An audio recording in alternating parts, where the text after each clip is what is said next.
Now that we know the missteps we often make when trying to live a healthy lifestyle, it is time to learn how to set SMART goals. But first, we need to understand what a SMART goal is. Have you ever heard of that term? Yes, SMART goals are the way to make behavioral changes that work for you and your lifestyle. Exactly. But it is important that these changes through realistic goals that are made little by little, so before you know it, you are already living a healthier lifestyle, which will lead to real results for your health. Sometimes we think that we need to make great changes to see results, but even small weight loss will have an impact on our health. That is true. A SMART goal is one that is specific, measurable, attainable, relevant, and time-bound. So let's start by telling everyone what goes into a SMART goal. First, specific refers to an exact behavior that you want to change. For example, it could be changing how often I drink sugary drinks. By the way, this is a great SMART goal. That led us to measurable. In our example, measurable means that your behavior is quantifiable. How much, how many times, what time, those are all things that you can measure. The next step is attainable.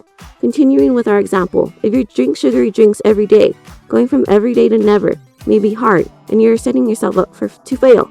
However, starting with drinking a sugary drink just once a day instead of 3 to 4 times a day helps make your goal more attainable. But if you don't drink sugary drinks to begin with, there is no use of setting a goal that you already achieved. That is why a goal needs to be relevant. You need to set a goal that matters to you, something that you really want to change. And needs to be time sensitive. This is how long you're going to give yourself to achieve your goals. A week, a month, a year? You need to give yourself enough time to engage in the behavior, but not so much time that it is not useful. Interesting. I think now we all have a better understanding of what a SMART goal is and how to achieve it. Now what if we talk about a non-SMART goal? I want to eat more vegetables. This is an example of an all or nothing goal. It is not specific. It can be a failure, especially if you are adding a new behavior to your lifestyle. Yes, sometimes it is easier to take something away that may be less healthy, or replacing something less healthy with something healthy. That way you're not adding, you're just swapping out. But again, make a goal that is important to you.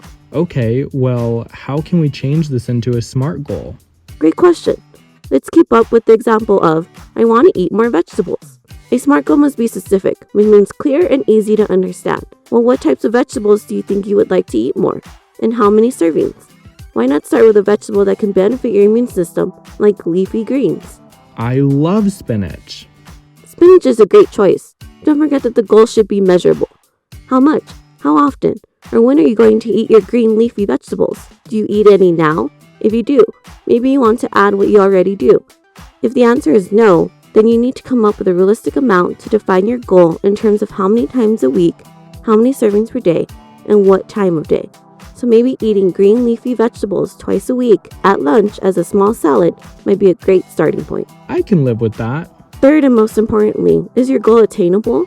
Is going from none to 5 a day every day realistic? Or going from 0 to 1 substantial enough to really challenge you? Setting 2 to 3 times a week is a great starting point. After you achieve the SMART goal, you might think about increasing to 5 days or thinking something else that you might want to do. I really want to try CrossFit training.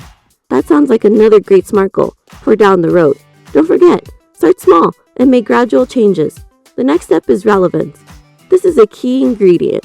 Is this something that you can really get behind and do, or something that is not going to get you to eat more healthy or exercise more? Some questions to ask yourself is how this will help you to get to your weight loss goals. I think eating healthier will help me feel better and maybe get me motivated to work on other goals. I think you might be onto something, but don't forget, you also need to have a time limit for your goal. You really want to set an end date because it will help you stick with the goal and the process. A time-bound goal has a set endpoint and provides you an opportunity to keep track of your progress, see if you need to make changes, or maybe set another goal. Wow, thank you, Regina. I learned a lot about SMART goals, and hopefully you did too. Great job today. You are well on your way to living a healthier life. It is important to remember to take small steps and do not try to take on too much. Set a goal that works for you, and that will have an impact on your lifestyle. Don't forget to set a time limit for achieving your goal. It will help you keep on track and help you set yourself up for future goals. That is right, Mason. And by the way, don't forget to join us in session 4, in which we will give you some tips on how to eat healthier. I am definitely sticking around for that one. See you next time!